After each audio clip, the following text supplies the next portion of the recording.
This talk is going to be a little different from the ones you've heard so far. I'm going to be not focused as much on the technical details of any particular thing, but I'm going to walk you through an example of a real-world use case that we've deployed in production. Obviously, we have tons of machine learning in our products. In fact, most of you will not be aware of how many times you interact with a machine learning model when you're using our products. But very simple examples of this would be everything from like ETAs. When you get an ETA, that's a machine learning model that's actually driving it. Obviously, your ranker and your each system comes from there. A lot of our routing actually uses machine learning as well.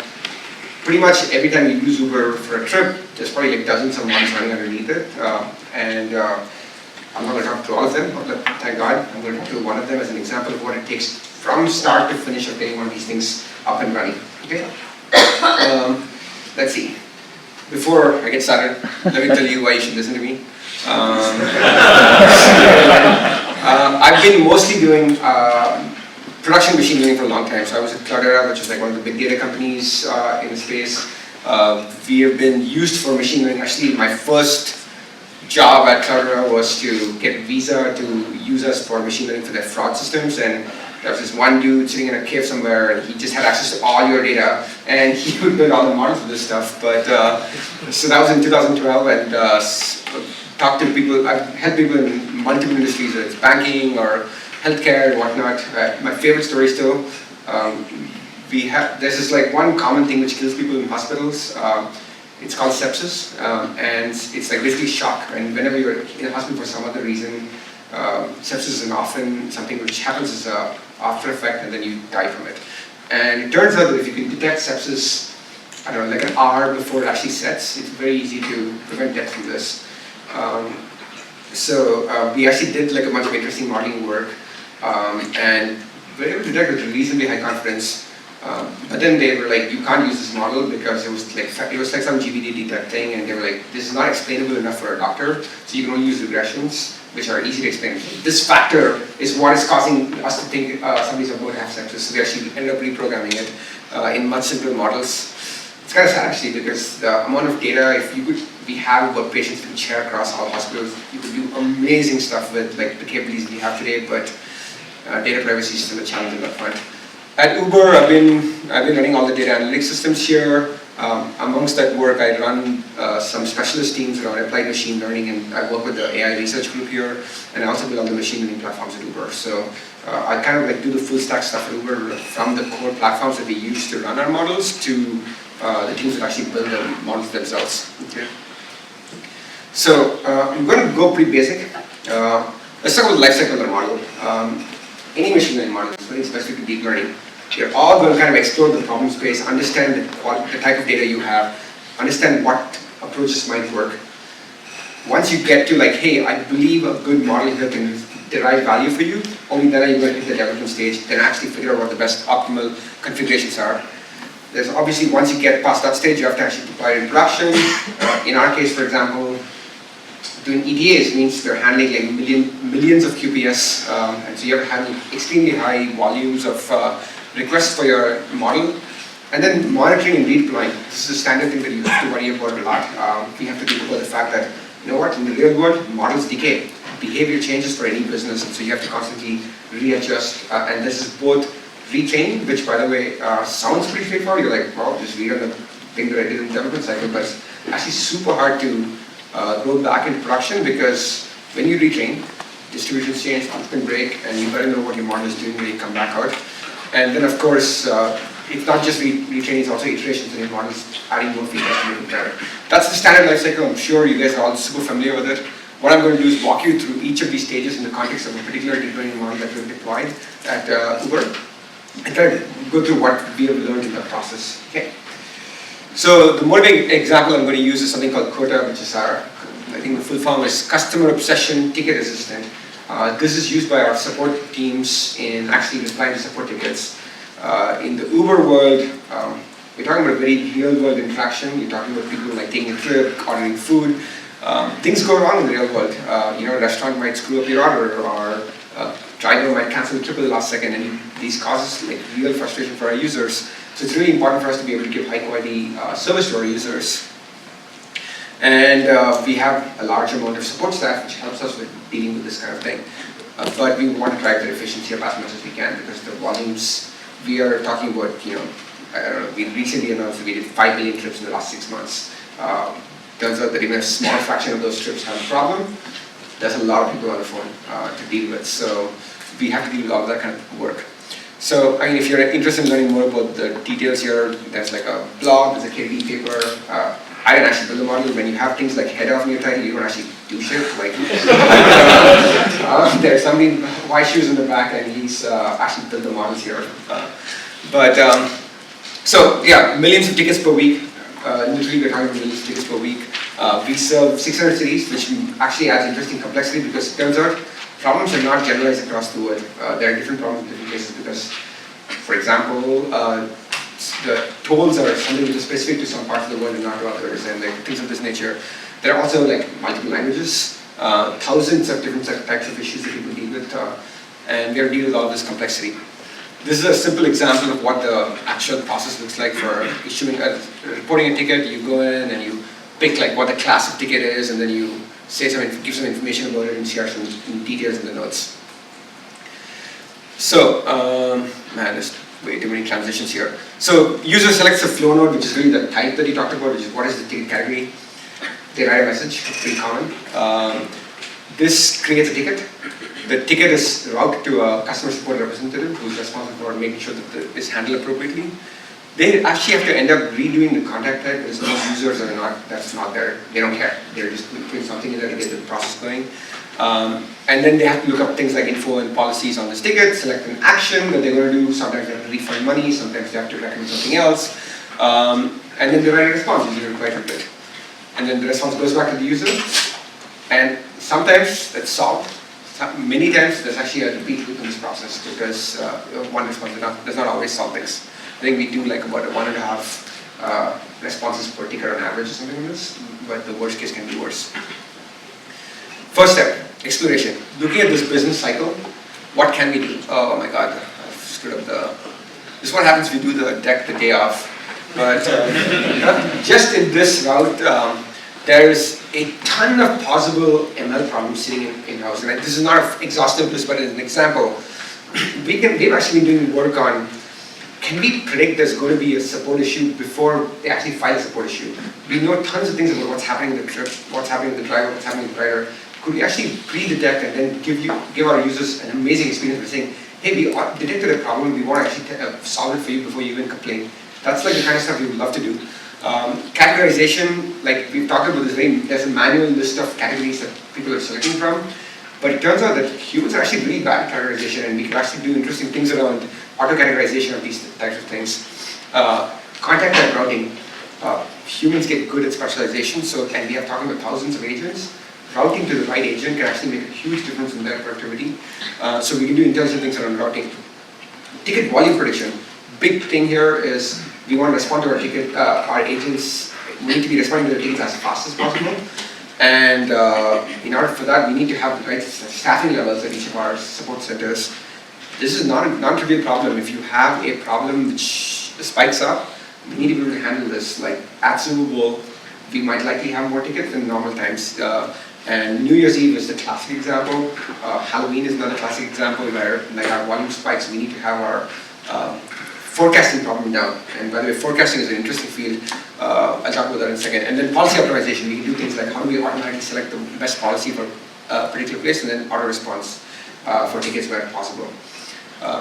Interesting thing, many of these things don't necessarily require deep learning, but some of the things that you think don't require deep learning are actually really good for it. For example, I'm sure you've spent a lot of time talking about like, I don't know, NLP and vision, and we're going to talk about NLP again because these are like really great problems for deep learning.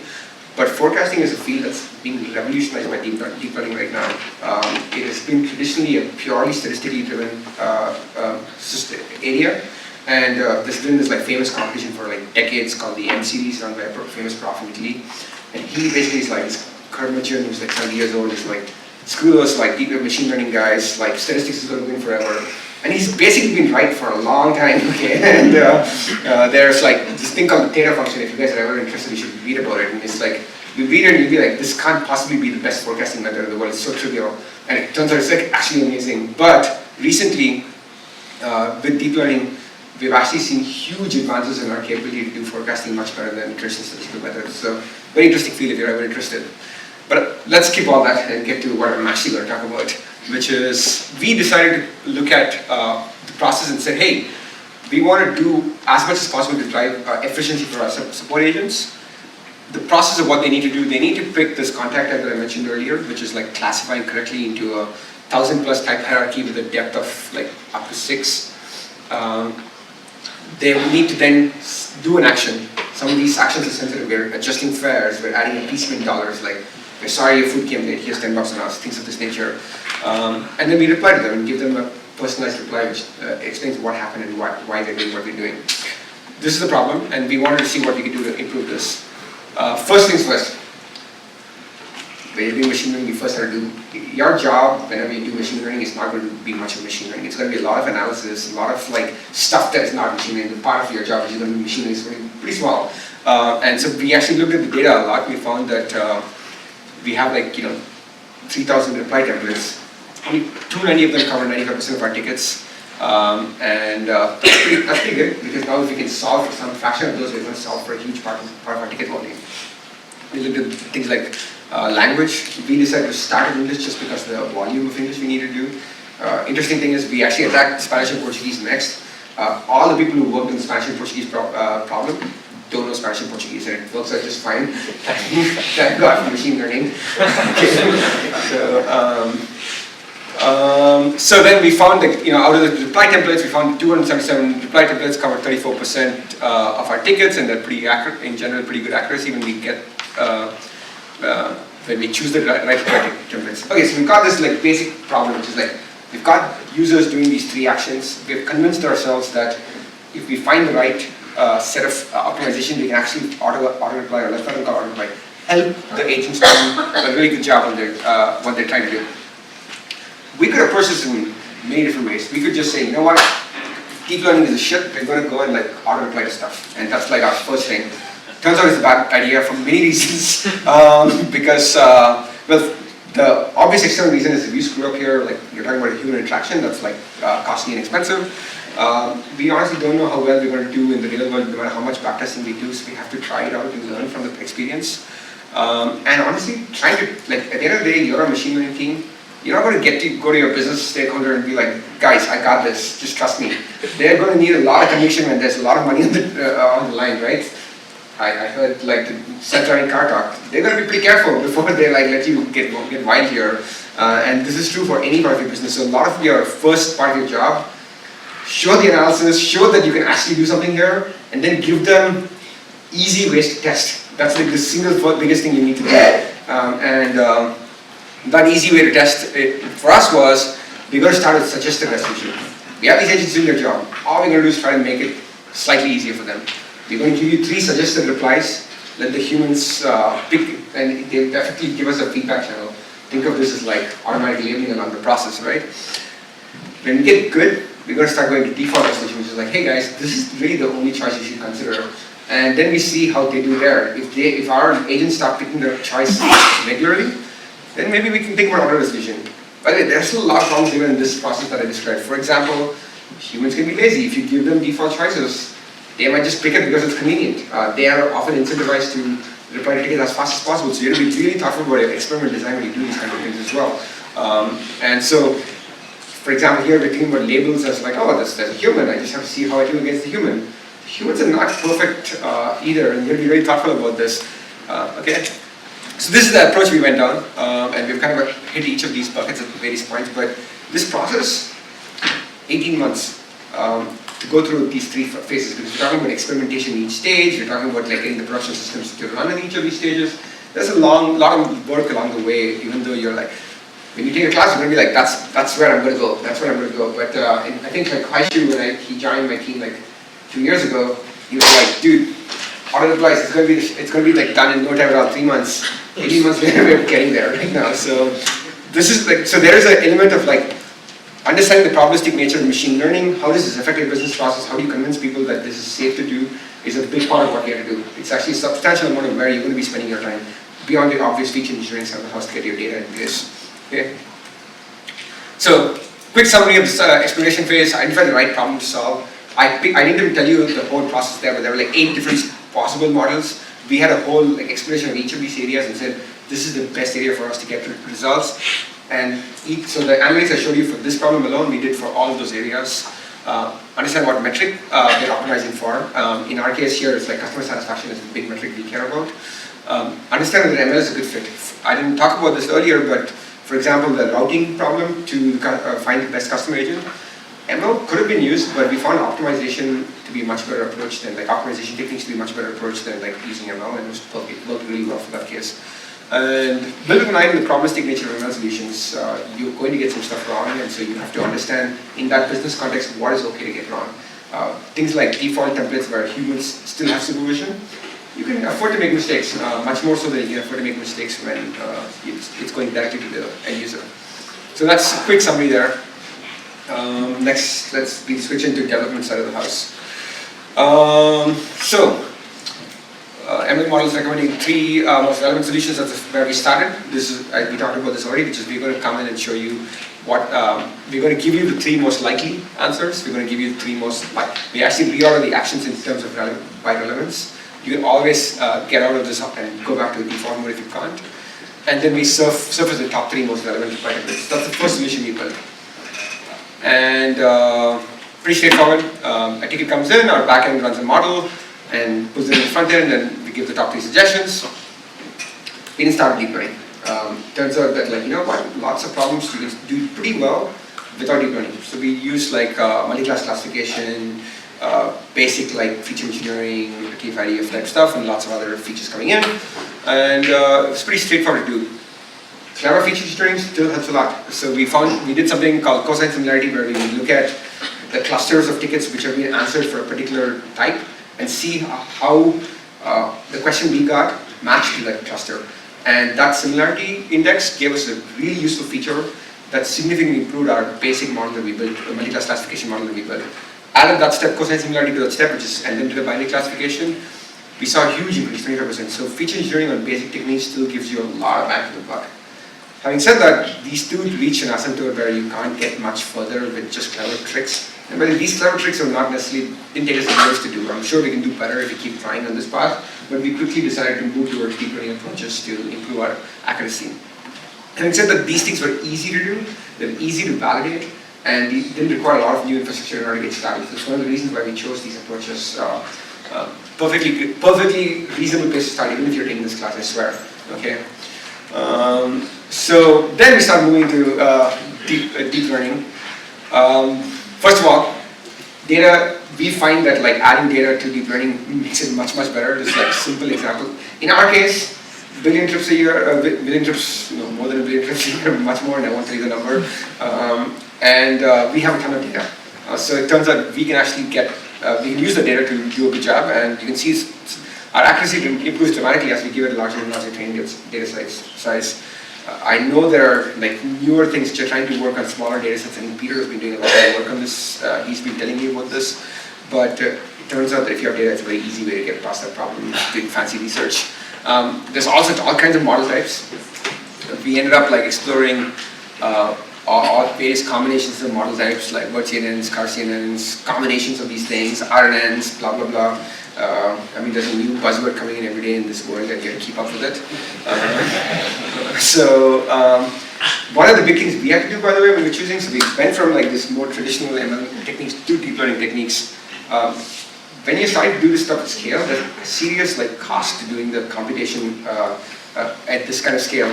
And so we actually did a huge amount of work on picking the right cost-benefit trade-off. So we didn't pick the most performant model. We had some really complex model that gave us better performance, but we had to pick for ourselves what made sense from an accuracy versus training time perspective. And we made choices which are not necessarily optimal. If you look at this chart here, you would have probably picked the same thing we did. I think it's pretty straightforward. Like the difference in accuracy is not that huge, and we had a huge win in training time. So for us, it turned out, again, this isn't suggest that word CNN is the answer for all the NLP problems, so let me not even go there. In our particular scenario, it happened to work well, and it was fairly cheap to compute. So that's kind of what we went down. So there's two things here. Data, how are you going to get your data is a big thing you need to think about. I heard like some earlier conversations about car simulations, and we deal with that a lot in our world as well. And but getting data is a big deal. Choosing a model is a big deal, and choosing a model is not just about like finding the most accurate model. It's often this compute trade-off, which, by the way, as folks who work, oftentimes the way the teams are divided, it's going to be like somebody doing the model, somebody doing the production side. And you guys, like for example, in one of our forecasting, like when we do marketplace forecasting, where we're looking at predicting the number of trips that will come at any given like block level, basically, how many requests are we going to get, how many drivers are going to be available. That forecast model, we've done like various versions of this, and some of our models are super accurate, but when we show to the engineers, they laugh at us and they're like, screw it, buzz off, we're not going to run this model for you.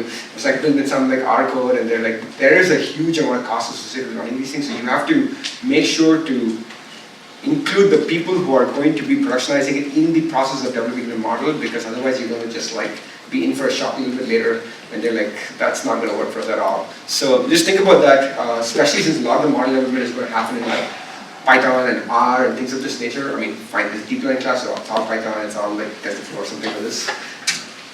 You're going to have challenges later. Just keep that in mind and make sure to talk to the people who are going to personalize this stuff. Okay? So, final architecture, we ended up with word CNN. We actually had a bunch of choices to make. I showed you that we have to predict 3 different types of things. One is like the category, one is the action, one is the reply template. We've actually tried multiple things. We did like multitask learning, where we tried to predict all the outcomes from the same model. But then we actually found that it was much better to do this sequentially and actually have one result feed into the next result and basically give some conditional probability basically in the next action. Not super important, the details here, but the meta point is that we had to do a bunch of work to get to the right model. And we happened to choose a sequential learning approach which solved each of these problems step by step. Okay? And in this particular case, the performance was identical. After doing the model development, at this stage, you're not quite ready to deploy. You still need to do sanity testing. There's a lot of like basic visualization things. In the case of NLP, word embeddings are very common to look at. We did a lot of the sanity checking to see, hey, do these things, clusters make sense? Is the model learning things that are intuitive to us as humans in terms of what's going on? And we found that it really worked very well. Waiting and wait are basically like, they're not able to find the passenger. Cancel, these are all similar words, of course. And it's finding things like large problems turn out to be associated with fare. So like all these words are associated with fare. They're often tied to the same kind of issues. So we do a lot of this kind of validation after the fact to make sure that we understand. I mean, models are getting more complex and it's getting harder and harder to do this. Like there's lots of research on trying to internalize what's going on. But we at least found this extremely valuable to do that exercise of understanding what's happening internally. A more simple example of this was entity embedding, which is like, it was actually splitting rider issues and driver issues very cleanly, so we kind of know that it's like finding the right boundaries there. And yeah, and this is just another example of this. In general, there's a lot of work going on in understanding these models. At Uber, we're doing a ton of work around interesting visualization of the models working. I was hoping that today I would be able to show some of that, but we're not quite ready to release it. In the next few weeks, we'll actually be announcing some work in this. It's all like some open source shit to be put out there. But there's still like a lot of work to do on the visualization side to make sure that you can actually understand what's going on. Otherwise, it's pretty scary to put a model out where you're like, I just don't know what it's doing, but it sounds good.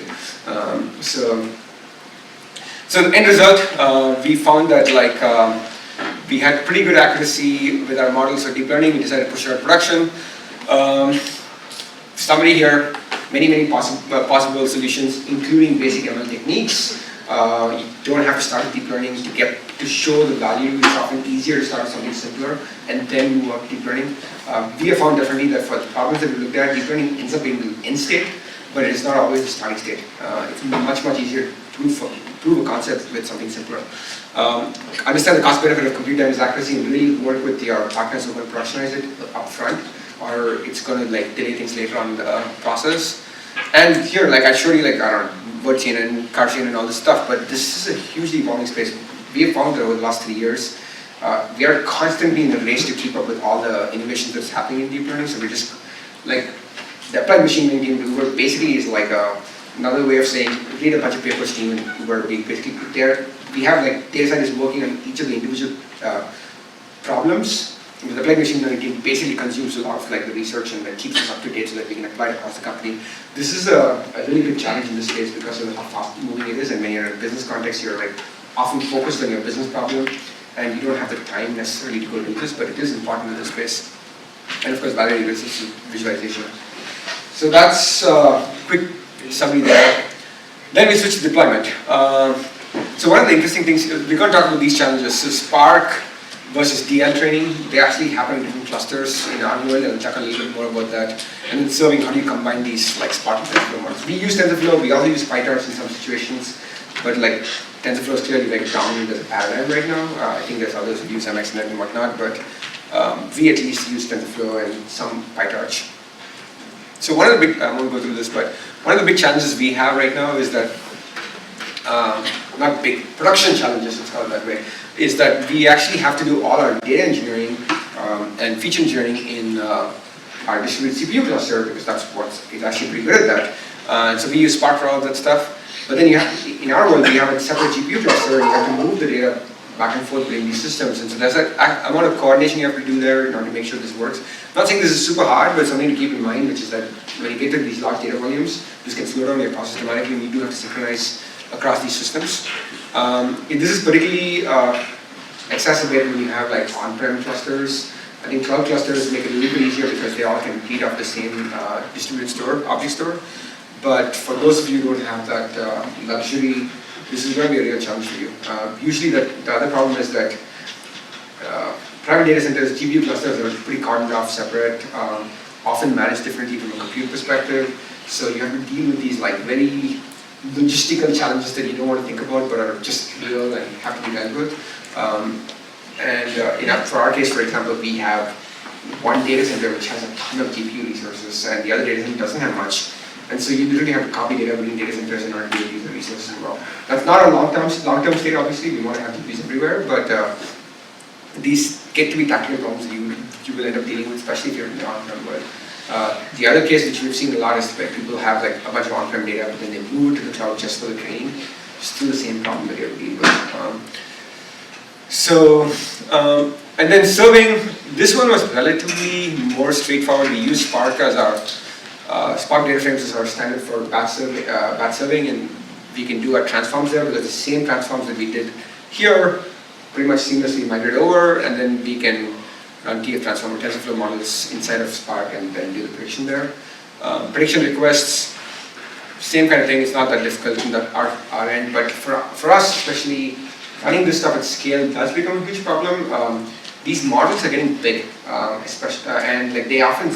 This particular case didn't have this problem, but some of the other problems what we have is things like models that work better in a partitioned approach. What I mean by this is, and this will depend on the business, but for us, for example, different parts of the world work differently. So you will actually find that different models, even though they could theoretically learn everything about all these configurations, work better when you train them on specific sub-regions. So there might be a San Francisco model that's different from a Houston model. And we have some way of like chaining these up so that like if you don't have good enough data on one side, you can use a meta model on top of these things. But what happens here is that when you have this like model chaining happening, and we have like say 600, 700 cities, whatever, you have all these submodels, and bring them together starts becoming huge. And so we often have to do crazy things like how do you distribute these models, how do you actually shard these models, and then and this is not purely like a distributed systems problem. This is also like how do you construct the model in a way that's easy to think about like this? Because you're managing effectively, you take one problem, and you're suddenly managing 600 submodels, and how do you manage the lifecycle of all these models becomes a real issue for us. So we've done a bunch of work in software. I'm not going to go in detail, but just something for you guys to think about is that as you deal with larger and larger scale problems, you're going to end up with these kinds of problems where a single model may not be sufficient for a same problem, and then you have to start thinking about how you're going to make sense of what each of these submodels is doing and how they relate to each other. But other than that, like, I don't think the prediction side was that hard for us in the grand scheme of things. We have a good infrastructure to do this.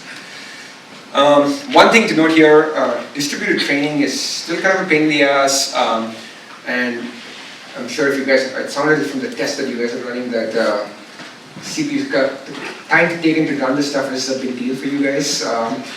this is still a big deal for us, especially in large data sets. It takes us like oftentimes days and weeks to run our models. And this is a huge tax on our developers who are trying to iterate quickly. We have bought tons of GPUs to parallelize across, but we found that the out-of-the-box TensorFlow stuff doesn't parallelize very well. We have something we released, it's called Harvard, that's like the thing I mentioned here, which does get us better in terms of the relative scale to efficiency of what you could possibly achieve if you've got linear scaling. I think it's pretty much the standard nowadays that Google recommends you use if you're using TensorFlow at this point. But in general, like this stuff is expensive, and like NVIDIA isn't making it easier for us because with their new licensing terms as well. So we are really struggling with this issue and like trying to figure out how best to scale. And that's like Uber, which has a ton of money and can afford to throw CPUs at problems. Best of luck to you guys. Okay. So that's just a little tip. Like there's this stuff out there which makes training more efficient on distributed training jobs. I highly recommend you use it if you can. Okay, so done all this stuff, we got this model, we think it works well. Don't roll it out. The first thing I have to worry about is like actually a testing strategy. And I talked about some of the challenges earlier, which is that, especially given that your business is probably dynamic and it's changing, the world changes. Whatever model you train, you can't assume it's going to work as you expect from your test data because the world has changed since then. And so you do have to worry about testing heavily, and of course, all these real world implications. For example, if we roll this model out, we have no idea how the humans who are using this model are going to actually interact with it. Are they going to do things which are weird, which change the expected results? I can do a beautiful like math analysis saying, this is how much time they spend in responding to tickets, this is the time they spend in this action, I'm going to make this action easier, I'm going to save 10 seconds per ticket. In reality, humans can just decide to consume their time by drinking coffee instead or whatever it is. Like, I'm not saying that's what they do, but like there are many ways in which we are susceptible to pitfalls in our assumptions around analytics. So testing is super critical, along with that, most people don't worry about this step, but testing is super important too, because like depending on how you partition your groups, oftentimes you find that bias creeps into the group selection itself. And then of course, after that you can do your A/B test type stuff. For us, we pick our metrics and then we look at model accuracy, and then like for us, we're looking at model accuracy in terms of its correctness, but that's not really the final metric we're optimizing for. We're optimizing for the time it takes for a customer service agent to handle tickets. These are different metrics, and what our models measure is this. It doesn't measure this, so you have no idea what the real world implications of your action is going to be. So we did a bunch of this kind of testing to validate. We did find a pretty big win on this is just a simplest problem, which is the select 3 templates kind of thing. And so good validation, but it did not come out to be what we expected it to be. What we sold our business was like, it's going to be way better and you're going to save like hundreds of millions of dollars, but in reality it was much smarter than that because tens of humans do different things. So just a side note there, which is that when you can get really focused on your model, you're probably optimizing for something else as your actual business metrics that you're driving. Okay, I have a quick question. Yeah. Is that something you do consistently when you A/B test, like initially just A test? Yes, we consistently do this because we find biases creeping all the time in your selection. If you have a large enough sample population, this can sometimes be okay. Like if we do a test against all our riders or something like this, it may be okay to not do A testing, but we have found in general that it's totally possible to do this and remove hidden biases that you don't realize. Because most of our tests are not like the entire world. They're usually like, let's pick a partition of our population and then do the test. And when you pick a partition of the population, you have no idea what kinds of biases you throw into the picture. So we consistently do A testing in most of our experiments. And is both A's on the same population? Or is one on the full population, the other one on the small one that we do split populations actually. Basically the same population is going to carry over into the test itself. And we have actually, there's a bunch of different techniques in this space. You can find, for example, biases and not change the populations. You can instead adjust for the biases based on what you learned. There's a bunch of tricks. Like we have an experimentation team that I'm also responsible for, which has done a bunch of work on this. For most of our folks, like there's just a bunch of standardized tools that help you do a lot of this work, and they encode the statistics you need. If you ask me what the statistics are, I'll cry because I don't understand what they're doing. But But the intuition is pretty reasonable, right? It's like usually, hey, if I see a consistent bias, I'm going to adjust for it, things of that nature. Or I recalculate my populations. But we do consistently do this because we have been bitten by this multiple times. In our particular case, experimentation is even more interesting, for a very peculiar reason. If you're looking at, for example, riders and drivers, that's like a very understandable A/B grouping. But the interesting thing about us is we're a marketplace business, so we have riders and drivers interacting in ways that actually affect other riders and drivers. So we have to actually, so I'm giving you the simple example, but the complexity of Uber would be that you could do an A/B test which doesn't, like if you were to, for example, I don't know, you would never do this, but if you were to show a different price for some set of users and other users, that actually has a huge implication in the marketplace itself because there's an interaction between these things. Demand drops because of higher price. These other people get a better experience. They might do something different than what you'd expect them to do if this is a stable condition. So that makes our experimentation a bit different. We can't even just do A/B testing. We often have to do switchback testing or synthetic control testing to compensate for marketplace effects. But that's a Uber-specific problem, or at least a marketplace business type problem. Does that make sense?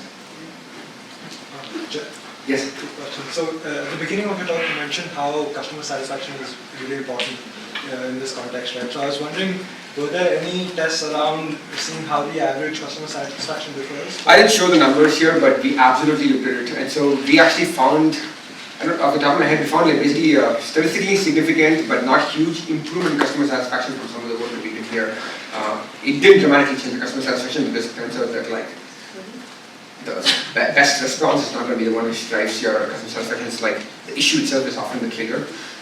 And you, by the way, I'm a customer who reads, and like, despite the fact that like basically the food is free for me, and I still like get so mad when like your food doesn't come like within 1 hour, and my kid is starving. I don't care whether I work for Uber. I'm like, God damn it, it's your fault. But yeah, we do measure it. I didn't show the results, but it was like a statistically significant improvement using the machine learning models, which is great for us. So deployment summary. Architecture complexity with feature engineering and training having special needs in the deep learning world because of this GPU-CPU divide. Deep learning is still slow. Do everything, spend money. I strongly recommend spending money on this problem because it's totally worth your while. Again, hopefully most of you go on to be millionaires and your time is going to be super valuable, and computers are still cheaper than you. So it's really important to spend money on this stuff. And good experiment design is critical for all of this stuff. Okay. So monitoring and retraining. This is actually like a underappreciated area which we care about a lot. For us at least, our distributions change dramatically over time. This is like, again, some statistical method that shows the distribution similarity over time. And like 0 means that the distribution is not changing very much. And the higher you go, it's changing dramatically. So you can see this is July of 1 year to March of another year. The distributions are completely changing in terms of types of tickets that are happening and whatnot. And this is caused by many different things, right? Like, we have improved our product, so some of these issues don't show up. New class of issues are showing up because we've launched like a new product or something, a new feature or something like this. So this is very typical, no matter what business you're in, because your products are not static, your business is not static, distributions are going to change. Which means whatever model you train, if you like say, well, I'm done with this project, goodbye, you're probably going to lose price. Models decay dramatically. I don't actually have the decay results, I forgot to put that slide in, but for us at least, for this problem, I want to say over a period of 8 weeks, we lost like, is it 10%, something like this? Like, efficiency, do you remember what it was, quite sure? Around 10%. So within 8 weeks, our models decayed. So we went from like, I think like 70% to low 60s, high 50s or something like that in terms of accuracy within just 8 weeks. So it's a serious problem for us. So we have a bunch of things to think about when we talk about retraining, which is, again, like if you go too far back in history, you want to capture the old distributions. You have to be really thoughtful about how much of history you want to capture the current distribution.